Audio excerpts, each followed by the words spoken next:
Hi everyone, Dave here. Thanks for coming along to this update about all things Legends of the Spire.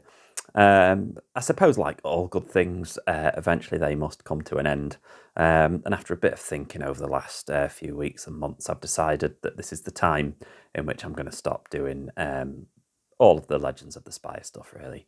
Um, why? Well, it's just time constraints, I suppose, work-life balance nowadays. I started it during COVID when everyone had nothing to do, and now I've got loads of stuff to do. So even just the work-life balance, I've got two young kids who I'm really enjoying doing stuff with. I want to do more with, obviously. So just wanting to free up a little bit more time.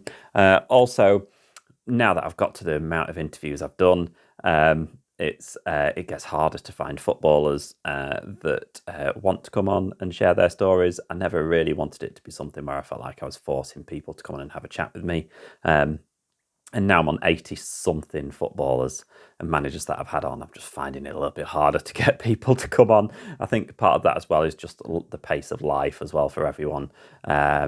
Is just so intense now since the COVID years that it's got harder and harder to find people. So I felt like, especially with Chesterfield finding their way back into the Football League again, this feels like a good spot to kind of put an end to it, I suppose, and concentrate on doing some other stuff, having some fun with other things. I suppose looking back to when Legends of the Spire first started, it was about 3 years ago, so it was early in 2021.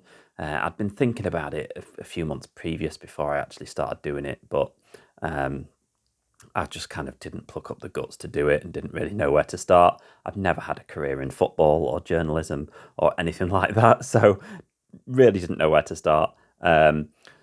And eventually I just decided to have a go, I suppose, thinking it might last 1 or 2 episodes, and I've ended up doing it for 3 years. So it's been an amazing run. A big thanks to the people that helped put together all the Legends of the Spire logo and branding and everything. There's a guy called Tom Pitts who did the Legends of the Spire logo, which was from an old footballer photograph from the early 20th century that I said, can you marvelise this for me? And he just came up with this amazing drawing. And then there's an animator called Matt Howarth who made the cape flap for free for me on the episodes as well.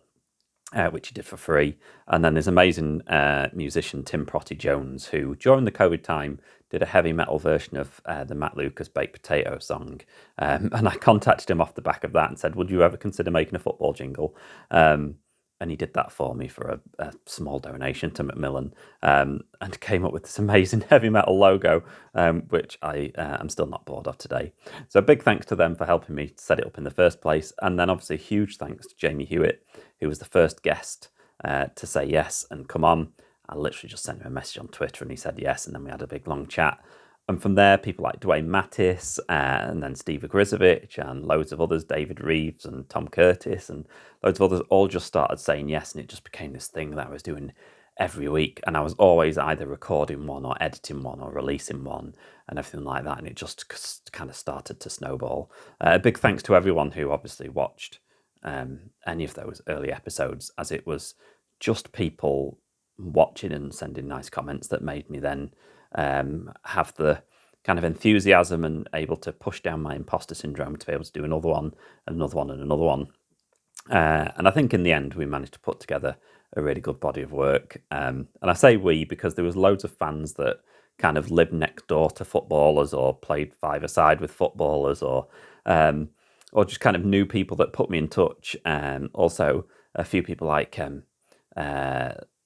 Pete Whiteley or Paul Kellett or Stuart Basson or Phil Tooley or people like that always were kind of linked with the club that helped me out with kind of contacts for players as well, because it was I was just doing it from a base of no knowledge whatsoever. So to manage to get in touch with them all was really cool.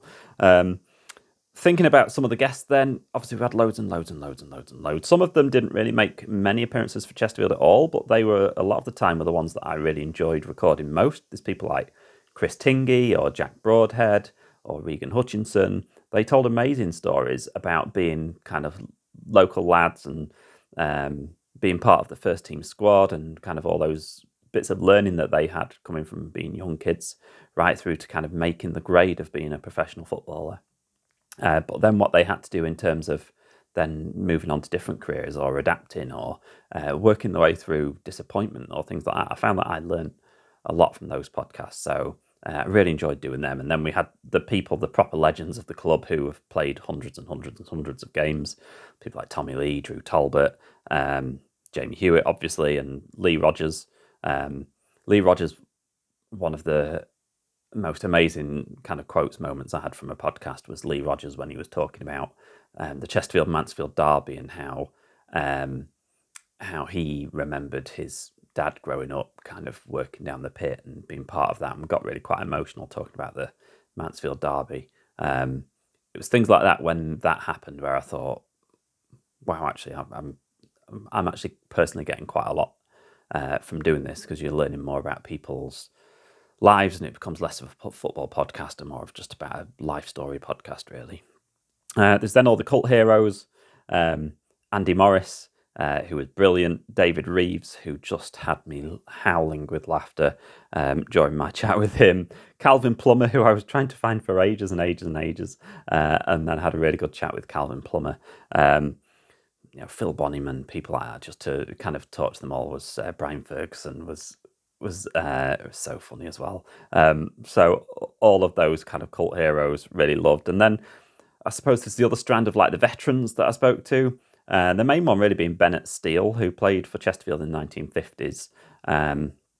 And actually lives where I do in Leeds, so I actually recorded that round at his house. That's still one that had the lowest amount of viewers, so I would encourage you all to go to watch the Bennett Steele one, because just hearing him talk about Gordon Banks in training was amazing, and he has like one of the best memories of any person I've ever spoken to about football, which, considering he was talking about football from the 1950s, was amazing. And then obviously Bob Wilson, who didn't actually play for Chesterfield, but was watching Gordon Banks in net at Saltergate many, many, many years ago when Bennett Steele was playing.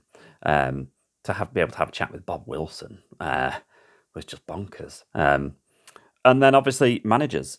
We've had Nicky Law, Danny Wilson, both told great stories. Nicky Law, still one of the most, not intimidating, but intense characters I think I spoke to during doing all the Legends of Spire interviews. And then John Duncan, to be able to have an hour speaking to him about his theories of football and his memories of it was just incredible. And looking back now that sadly he's passed away, to have that as something to look back on, I think is really special. So, and John Duncan was one of the quickest people ever to reply to him. I think him and Sam Morsey got back to me within like 1 or 2 minutes and just was like, yeah, of course I'll do it. So I loved having a chat with John Duncan. And then obviously the one that most people probably remember is having a chat with Paul Cook before he came back, which was just a message, a very old LinkedIn profile, which gladly still sent him a message. I kind of, when he got kind of sacked from the Ipswich job, I kind of thought, I should get in touch with Paul Cook and just see if on the off chance I could get in touch with him. And I left it for a week or two because I thought I can't like message him the next day, like, oh, sorry you've been sacked by Ipswich, please come on the podcast. But I kind of left it a week or so and then got in touch, and he rang me up like the next day and was just like, yeah, I'll come on the podcast. And I think that was amazing to talk to him about that first spell at Chesterfield and his philosophy of the game and things like that, which obviously then becomes really relevant again when he comes back to the club. So being able to have a chat with Paul Cook was obviously incredible. And all the success that we've had over the last couple of seasons obviously puts him right up there as one of, if not the best Chesterfield manager. And then I suppose the last thing to say about the podcasts, sorry I'm rambling on a bit, but is just that I think when I started the podcast, I didn't want it to be like a bantery podcast, I wanted it to be a podcast about honesty, about a football career and what it means to have a football career and the highs and lows of what that is all about. Partly because I'm just not the type of character to do I'd be rubbish at doing a bantery podcast, to be honest. There's lots of places that do that a lot better than I do. I just wanted it to be a good chance to hear about their honest thoughts about their career in football and time at Chesterfield. There's people like Alan O'Hare, who was fantastically honest about his relationship with Lee Richardson. At the time, I had a chat with Alan for ages and I loved doing that podcast. Drew Talbot and Tommy Lee spoke extensively about their use of kind of painkillers, and Drew Talbot about how, he could have lost his leg or lost his life with how his knee kind of went at the end of his career. So for those two to be huge legends at the club and just be really honest about how things affected them was really special to me. And then when Drew asked me to write for his testimonial programme, that was amazing. Tony Lormer was fantastically honest and is obviously a huge legend at the club for both what he's done on and off the pitch, I think, in the area. He was brilliant talking about his kind of battle with alcoholism and also his fights against cancer. Loved having a chat with Tony Lormer, and we actually did the scarf together, which was really good fun. And we actually he snuck me into the football ground to take some pictures of him with the scarf. And it was the day that James Rowe, I think, was kind of removed from his post as manager. So it kind of looked like we were announcing Tony as the new manager on the day when we were taking the photos, which was quite funny. And then lastly, Tony Bryan. Now, Tony Bryan was just brilliant. I loved recording the podcast with him. We had a few chats on the phone before we actually recorded the podcast. And I kind of didn't know whether, before we did the podcast or not, whether just to keep it about football or whether to talk about his history of kind of abuse when he was growing up. But he was the one that wanted to talk about it and kind of put that on record. And obviously Tony's not with us anymore. So recording that podcast with Tony, and I think one of the quotes he came out with was, that he just felt at home at Chesterfield and wish he'd spent a lot longer there. He definitely found a home at our football club, which I think is amazing. So love Tony Bryan and speaking to him. And then there was loads of other guests as well that just weren't footballers that I had a chat with over years. You think of physio, Emma Young. I've always wanted to know what's in a physio's kit bag, so that was great to record. Referee Graham Scott, who talked about refereeing the last match at Saltergate. And that was really fun, just getting that amazing match from a referee's perspective. There's Jane Haslam, who was a pioneer in women's football in Chesterfield. Big thanks to Pete Whiteley for sorting that one out, because that was amazing to record.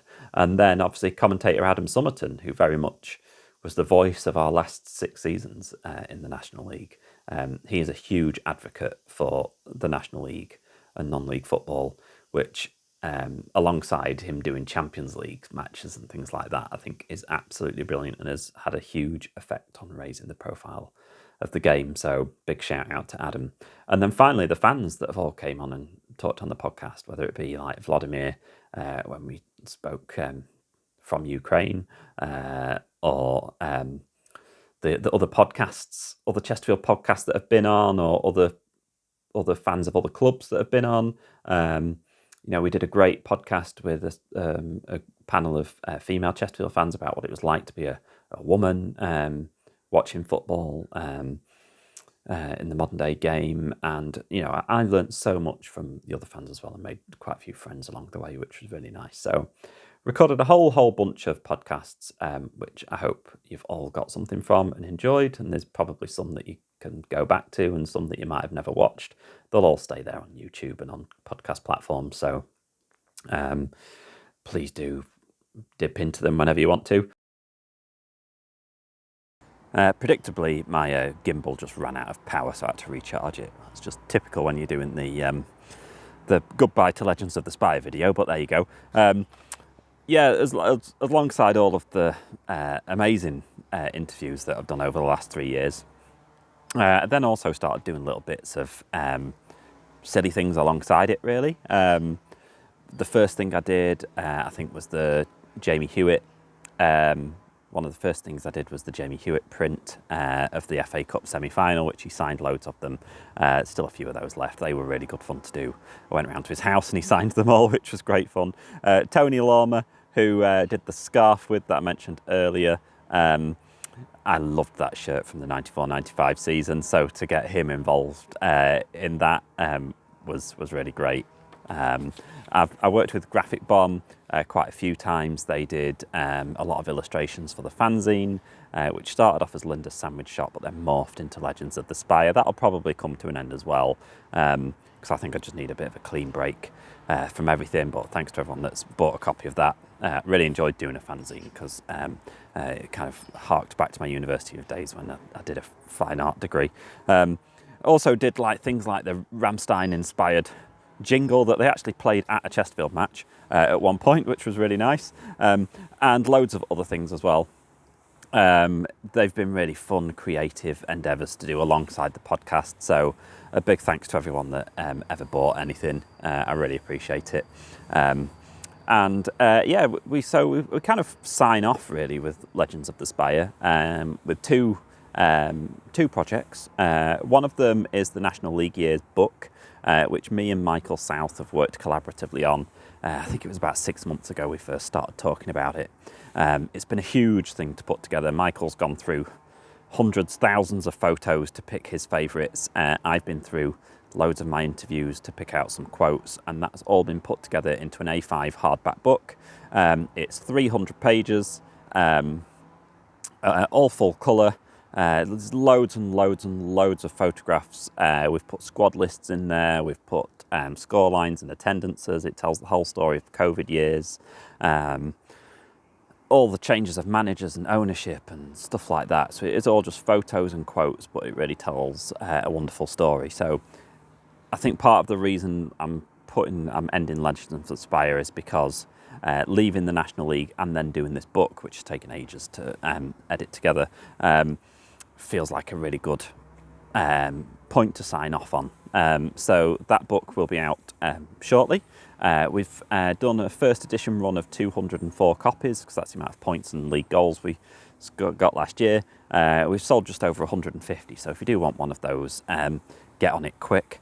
And then I've also got a final print that I'm doing with that I've done with Graphic Bomb, which is about the Great Escape from the mid-noughties when Glyn Hurst scored that amazing goal against Luton to keep us up. Glyn will be hopefully signing some copies of that for us. It feels quite apt that I sign off with something like that, because that was the match that I think solidified my support and passion for Chesterfield. It's one of those memories that sticks in my head most loudly when I think about supporting Chesterfield. So that will be out in the coming weeks when I manage to get it signed and everything. So I'll be signing off with those two things. I'll still be keeping the social media accounts and stuff like that, and probably just interacting as myself. And I'm also thinking about doing something else, kind of football related, which is probably a bit broader than just Chesterfield. I'm still kind of thinking about that and looking forward to having a bit of a rest first, 'cause I've got a huge pile of books by the side of my bed that I want to read, and I've got things to do with the kids, and I've just got stuff that I want to do. So after I've had a bit of a break and I kind of think about that, I might launch something else. So there will be more Chesterfield stuff coming out, but probably under a slightly different guise. So finally, it just remains for me to say a huge heartfelt thank you to everyone who has ever watched a podcast, listened to a podcast, bought a fanzine or a badge or a print, or offered words of support or encouragement on any social media platforms, or said hi at a football match or something like that. I honestly, from the bottom of my heart, I really appreciate it. I think quite a few times a bit of imposter syndrome sets in when you do stuff like this. But I've had a huge amount of fun over the last 3 years doing it. And I hope all the interviews and things like that gives you something to look back on. And I hope I've managed to fill a bit of time when you were driving to work or something like that over the last few years. Like I say, I will still be on social media and everything. And we're obviously all looking forward to being back in the Football League, which is where we belong. So let's hope for another promotion. Really fitting to end the podcasts with Jamie Grimes and Ollie Banks most recently, because they've also done things for the National League Years League Year's book as well. So a big thanks to them, and like I say, all the other guests and all the fans that have ever watched something. This was Legends of the Spire, signing out. Up the Spire, come on you Blues. Thanks very much for watching. See you later.